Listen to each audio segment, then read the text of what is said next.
A wannan rana da Najeriya ke cika shekaru 60 da samun 'yancin kai, waɗannan matasa da kuke gani na gudanar da tattaki a cikin birnin Gombe don alamta wannan rana ta 1 ga watan Oktoba na shekarar 2020. Kamar yadda kuke gani, matasan sanye suke da kaya mai launin tutar Najeriya. Ko yaya matasan ke ji da wannan rana da Najeriya ke cika shekaru 60, kana jihar Gombe kuma ke cika shekaru 24 da kirkirowa? Muna murna a cikon shekara 24 na wannan jiha, kuma muna murna a cikon shekara 60 na ƙasa baki daya. Yau muna murna Najeriya tana shekara 60 daidai da samun yancin kanta. Sannan kuma Gombe tana shekara 24 kenan da samun yancin kanta.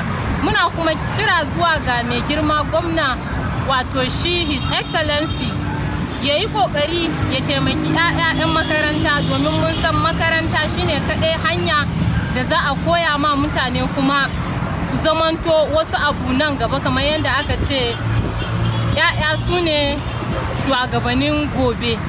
Najeriya ta cika shekara 60, Gombe ta cika shekara 24. Duk da cewa Najeriya ba mu je inda muke so mu je ba, amma at least muna kan hanya.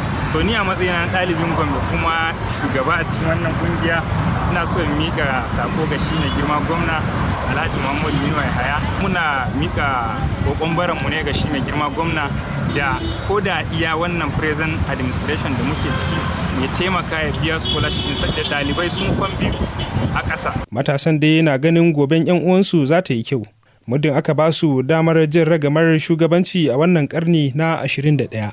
Adamu Ali Tongo, BTV.